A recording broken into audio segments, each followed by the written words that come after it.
This is the Sony KV-HR32M31 CRT television.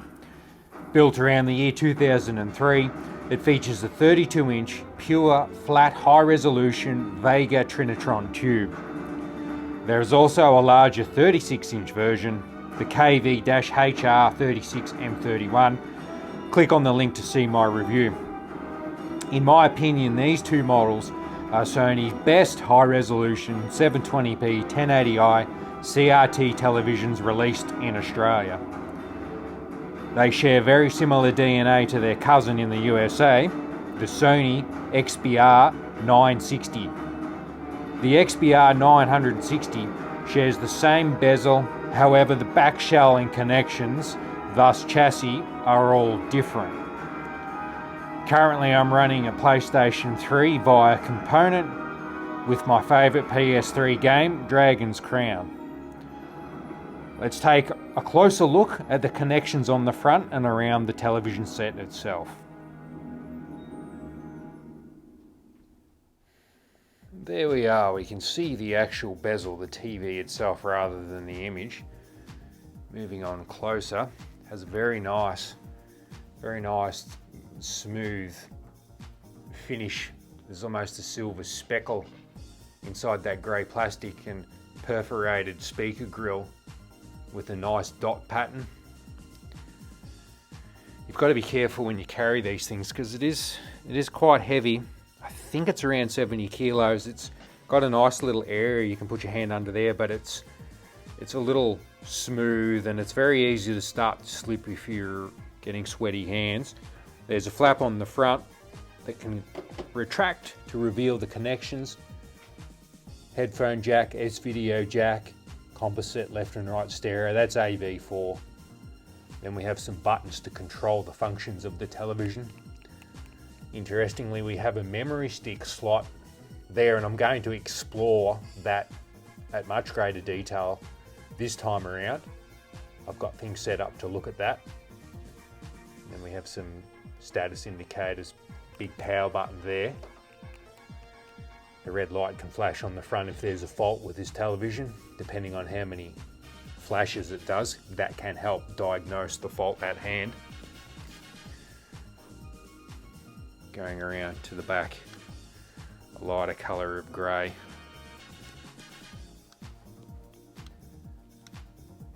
Sticker, made in Malaysia, I believe. Yes. The manual indicates that these 2 points, there's one on the other side as well.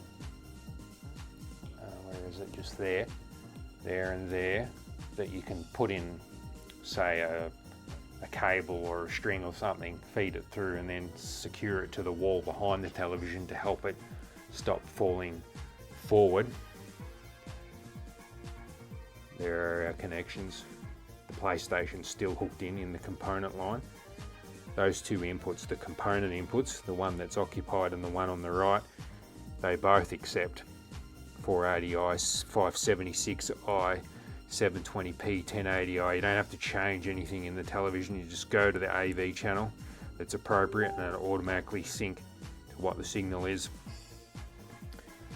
Maybe that's for a subwoofer or something. There's only one speaker terminal.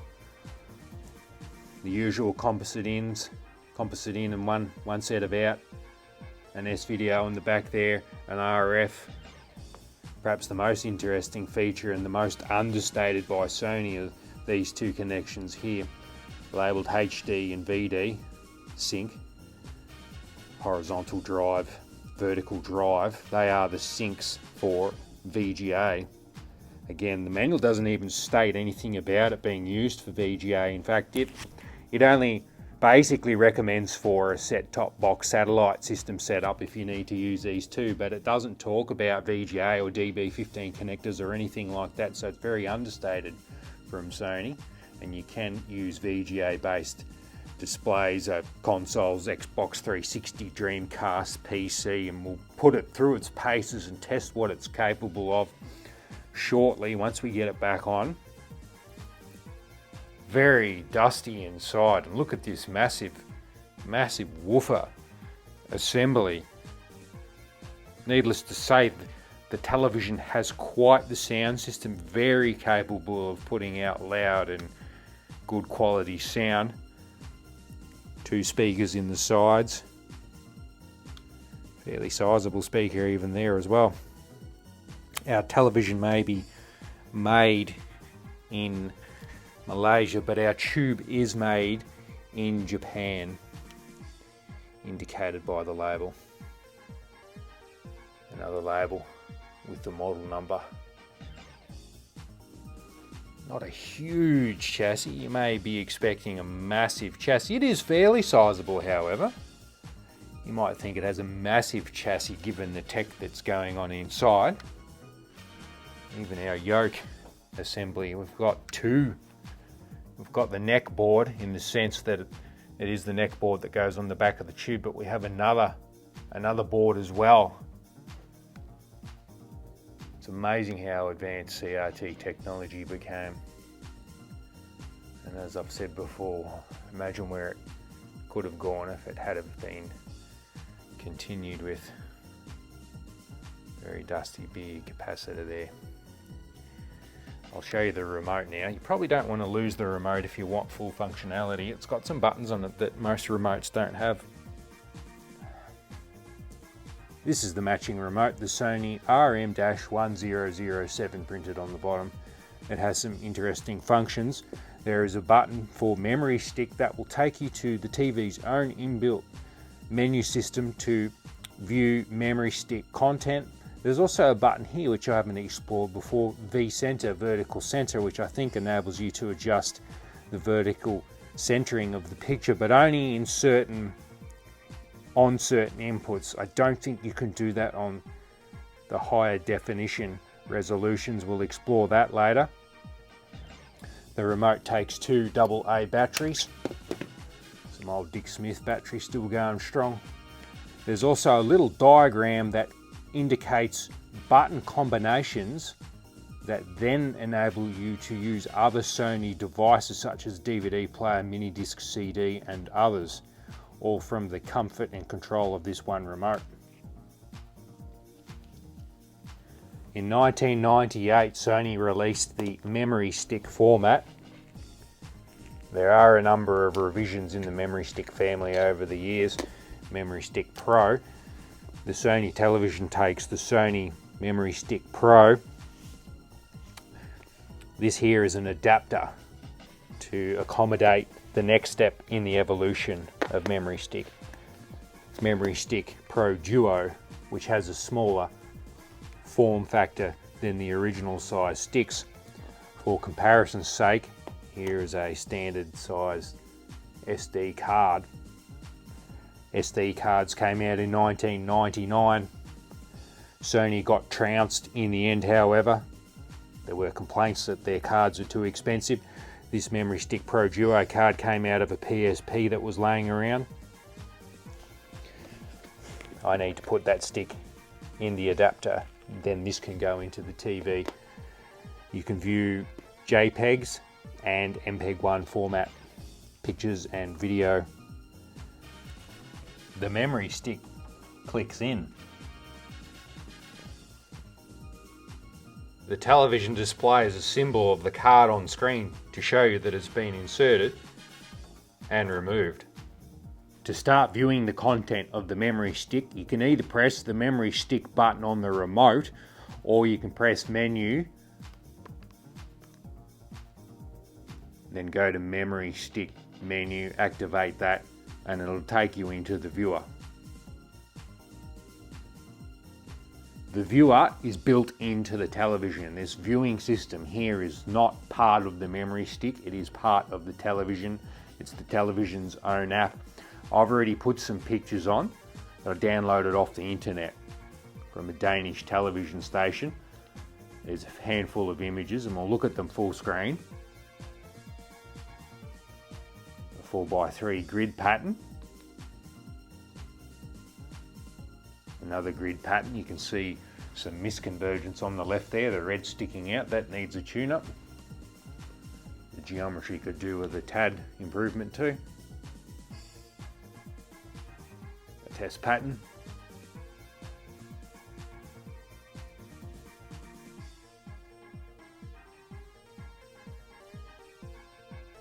and some color bars.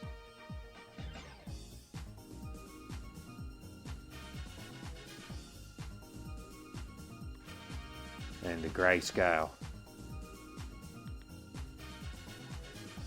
I want to go back to the menu, return. It is rather slow.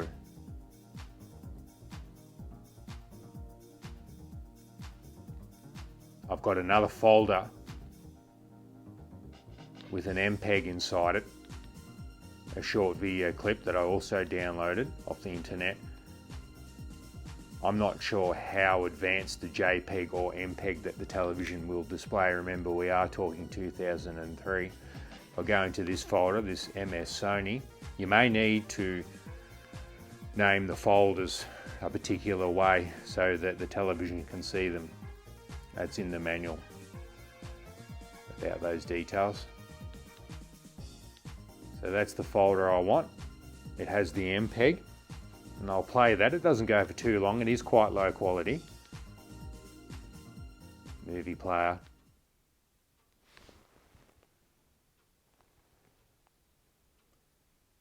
We'll play it full screen. It'll be very pixelated.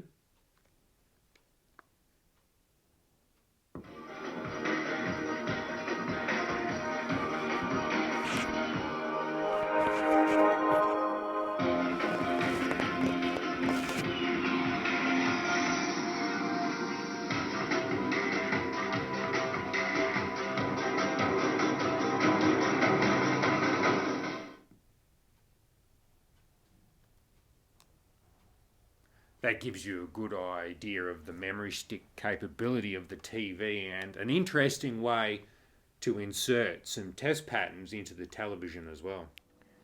A PAL NES is now running via Composite into the front input of the television. I'm playing Super Mario Bros and it's in a 4:3 aspect ratio. The television has the ability to change the aspect ratio. You can do that in the menu and choose from 4 different modes. Wide, zoom, normal as we were, full, so widescreen, and then a even zoomed in more one. I'm going to do the zoomed right in one just for the sake of explaining further what else is available to modify on the television. Exit out of the menu. I can press V center button on the remote and then I can change the vertical positioning of the television to some degree. Not a huge amount, -15 to +15. We'll go back to the default of 0. And the other picture adjusting property that I want to show is picture position. It does also contain the vertical position there as well, but picture rotation, we can rotate somewhat to the left and somewhat to the right. You may need to do that when you first get the TV, having shifted it from one area to another area with the Earth's magnetic interference. You may just need to straighten up as best as you can, like so. I'm going to put the aspect ratio back into 4:3 normal.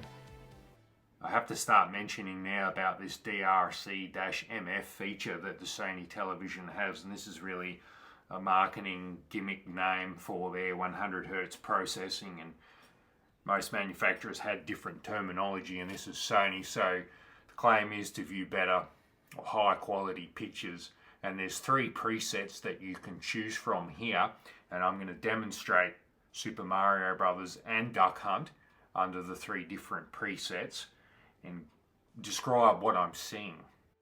With the remote I can choose DRC 1250, DRC 100 and progressive. I'll start with DRC 1250, and DRC 1250 is intended to watch super real high resolution pictures. Quote, that's a quote from Sony. And to me it looks a little bit interlaced. It's got a little bit of flicker going on. Otherwise it looks pretty normal, pretty standard. There are no scan lines to speak of visible. Let's change it to DRC 100. DRC 100 reduces flicker on the screen, and it has done so. It doesn't look as flickery as it was. This is intended for moving pictures. Hang on. Oh, it looks horrid. That looks horrid when it's moving. It looks very similar to other 100 Hz televisions. It looks like it's in LCD mode when it's going like this. But you get a fuzzy, blurry effect when you see things move. I can see like a ghost image of Mario when he's moving up and down. Camera may not capture it, but my eye can. So this mode you would want to avoid.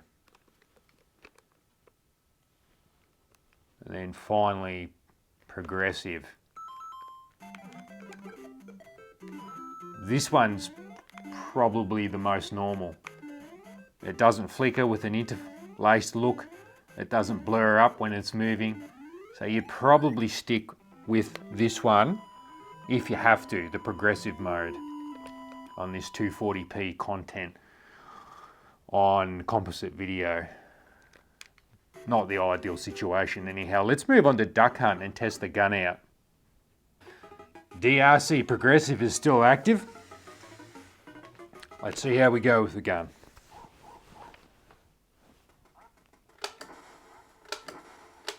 No, not a hope in hell.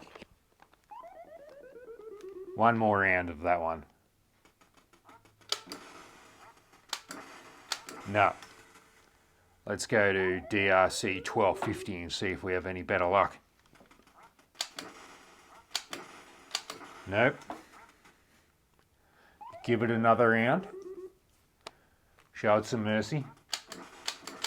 No, no good. And then we'll try DRC 100 finally.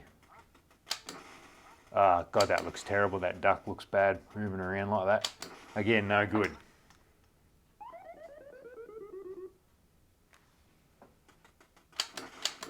No, total fail. Not even one shot registering. If I pause it, an interesting note in the manual, there is a game mode.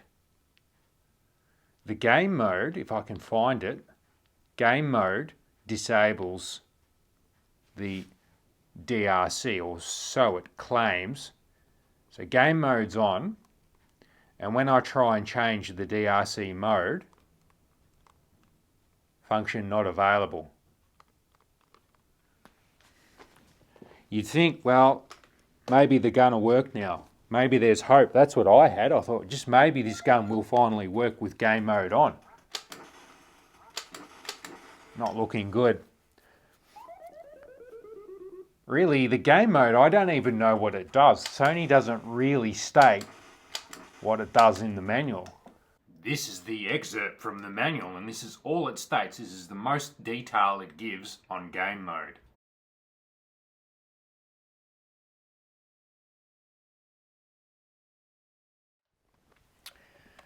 NTSC Sega Dreamcast, NTSC copy the game, House of the Dead 2, running via S-Video through the front sockets, displaying in colour, stable picture, so NTSC in S-Video is no problem. As suspected, the gun's no good. We'll go to gun calibration. Here's the official Sega Dreamcast gun. Trying to shoot that upper left corner, bottom right, and then centre. That's probably the quickest that I've actually calibrated the gun, but you can see that I'm pointing the gun directly at the centre of the screen, and yet it says it's out of screen. It's very erratic, very intermittent.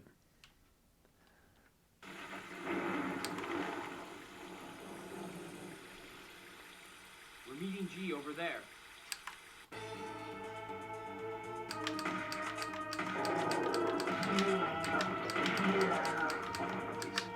Very, very inconsistent in its performance. Not G.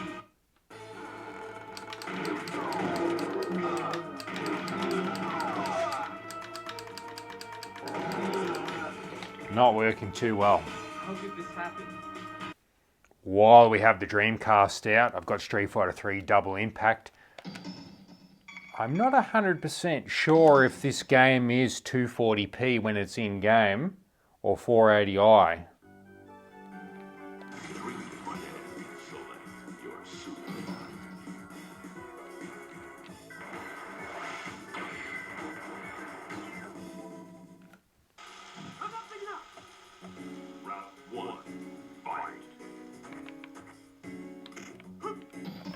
I'm going to change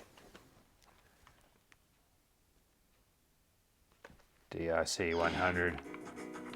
Yeah, see, this is the turdish one. Yeah, Ken's a bit fuzzy. I can see it when he moves backwards and forwards, like Mario was in Super Mario Brothers. So we've still got trouble with that DRC 100 here in this video. Doesn't seem to look too bad on the 480i 3D games. Not totally sure on what's what, but still artifacts to be observed. This is how to connect a VGA device to the Sony KV-HR32 or the bigger 36-inch version. In this case, we'll start with the Dreamcast. For the Dreamcast, I have its official Sega Dreamcast VGA box. Now from there, I'm going to use a VGA cable that goes into BNC. These are fairly common cables, readily available, not that expensive. I'd simply hook it in. So the cable's got a male end, the Dreamcast end's female. You could also connect sound via the headphone jack there if you wish to. Now we're not quite ready to plug into the TVs. Obviously the BNC won't connect to the TV because there's no BNC receptacles on it. What we need to use are these adapter pieces. There's 5. One for red, green, blue, horizontal and vertical sync. They simply have a BNC female end that plugs in like so and converts it to RCA. So there's no signal conversion as such. It's simply a plug adapter, a shape adapter that we can plug into the back of the television. We have all RCA to BNC adapters plugged into the cable, so the video side of things are ready to be plugged into the television. For sound, I have this cable with a headphone jack, stereo, plugged there, TRS, that goes to RCA. So we'll simply plug the headphone jack end into the Dreamcast VGA box to transfer the sound out and go into the television. PC's really the same as the Dreamcast in the setup from a connection point of view. There's the VGA out port on the laptop. Plug the VGA cable in. The sound, same deal. Go to the other side of the PC. It's got its headphone port. And we can plug that now into the Sony KV-HR televisions. Finally, the Xbox 360, to go VGA with it, you need a VGA cable. This is the official Microsoft VGA cable. It's already got the sound sort of side of things sorted out. We can plug that directly into the television as is. But for its VGA picture side of things, it has a male plug there, whereas my VGA to BNC is also male. So in this case, I have to use a gender changer, gender bender. We'll give it a sex change. We'll remove the penis, go for vagina instead. And then we're right, plug that together, and we can then connect it up to the KV-HR televisions. Let's do that now. Let's start seeing some VGA on the television. Now that we're ready to connect up via VGA, this will be the Dreamcast, but applicable to all those systems aforementioned. This cable's already color coordinated, so we put the green in, put the blue in, put the red in, We can also put the sound in, stereo sound, red and white.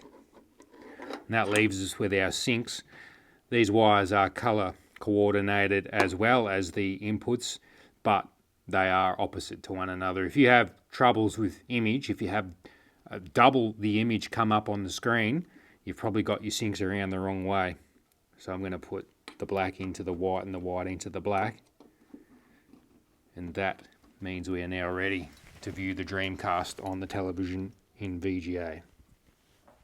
Dreamcast is back on in VGA with House of the Dead 2 immediately into the gun calibrating screen. Now it appears, or maybe it doesn't appear to calibrate well.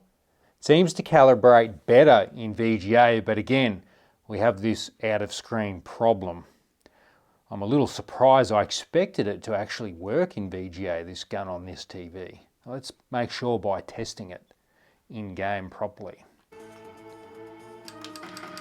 Nah, still no go, unfortunately. Inconsistent. The gun in VGA is a fail, unfortunately. I must say, however, the graphics look so much better in VGA compared to S-Video. It is night and day difference. It's an amazing difference in the quality of the visuals now. Now that we're running VGA via the component sockets, things like the DRC don't do anything. When I push the button on the remote to activate the DRC or cycle through the modes, all I get is input progressive signal. It doesn't work here. Same with vertical center. You can't adjust the vertical position of the screen in these modes in component. Back onto Street Fighter. By the way, we can change to widescreen. We are in 4:3. We can do all that still. I don't want to play it in any other sort of mode except 4:3. I want to stay true to the arcade, although I've got a feeling there is one of the Street Fighter 3s in arcade that support widescreen, but anyway, we'll stick with 4:3. I have to say the TV almost runs too rich. Right now it's on standard in its picture menu. If I go in there, see it's on standard, and we can go up to dynamic, which throws things around a bit. It might darken it down. I'd probably tone things down quite a lot, but it sure is bright and rich. No doubt about that.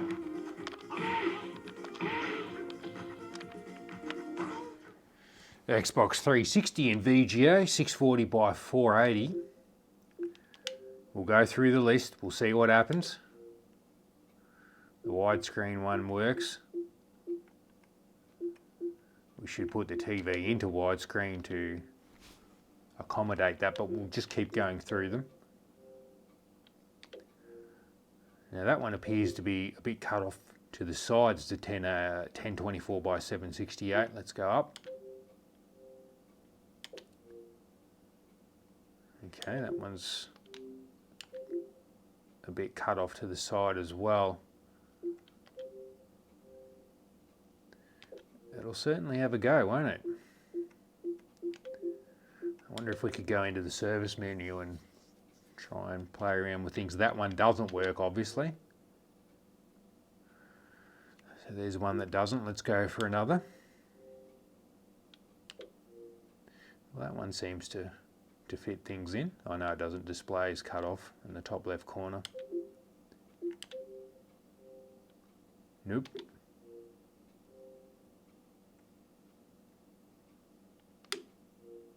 Come on, restore yourself. How many more have we got? Oh, a couple more. Nope.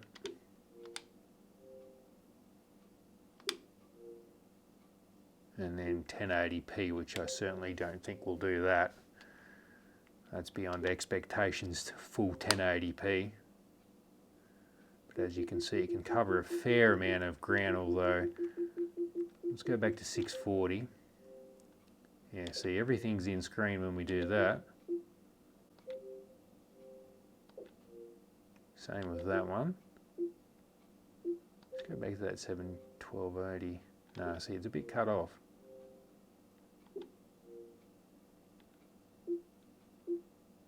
just try that one there, that widescreen VGA.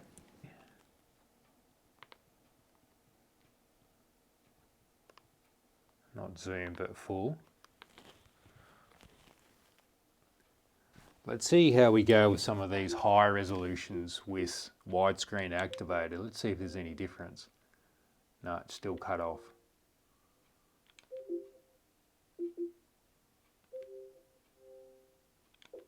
Still cut off.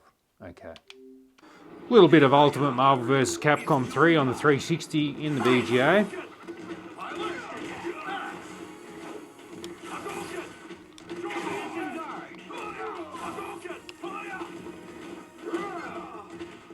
I've changed the 360 over to component cable rather than VGA, and we have a lot less in the way of choices, but the compatibility is better because the screen is now full screen. We don't have the width issues as before. We can go as high as 1080i, which we are in, 720p at 50 Hertz. Yes, that's fine at 50 Hertz. Display as well. I'm going to go back to 1080i. Obviously 1080p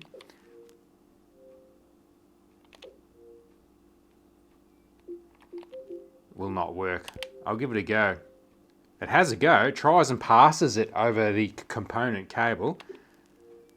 But as expected, does not work. While we're here, here is the laptop hooked up. Windows 10 laptop with a widescreen resolution running right now, but the sides are still cut off and so is the bottom and the top. This may be a job for the service menu. To get into the service menu, use the TV's remote, the RM-1007. This method will work on both the 32-inch and the 36-inch size Sony TVs. The TV should have power but not be turned on. It should be in standby, so there should be no picture on the screen and the red standby light is lit. You don't need to push any buttons on the television itself, only the remote. There are 4 buttons you use. The information button, number 5, volume up, the plus one, and then the power button. So what you do is you don't need to press all the buttons together. None of them need to be pressed together. You press the I, then you press the 5, then you press the plus, then you press the power on button. You want to be fairly quick between each button though. You don't want to wait longer than a second between each key press, as the service manual indicates, to get in. By the time you press the last power on button, the TV then will turn on and you should see on screen the service menu OSD on screen display. Info 5, volume up, power. TV's turning on. There we go. We're in the service mode. The service menu is available. We can change to the next input where the PC is plugged in. The service menu OSD is laying over the top. Now you can start to do your tweaks. That's a video for another time. The service menu is very deep, quite cryptic. Be careful if you're playing around in there. To get out of the service menu, simply turn the television off.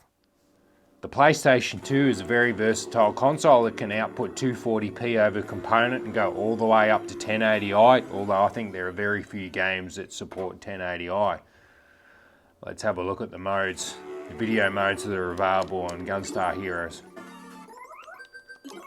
Interlay. So we're in 480i. We'll go to 240p and have a look, see if there's any problems.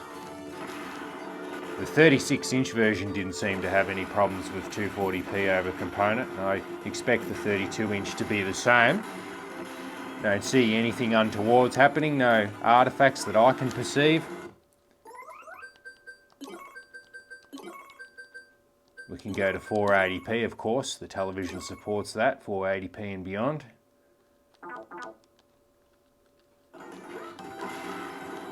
Looks good. But really the best mode in this game on this television would be the progressive width scan lines enabled. This is as close as you're going to get to a 15 kHz CRT with scan lines. This is the closest look you'll get to it. on this high resolution television. You don't really get any scanline effects otherwise on anything.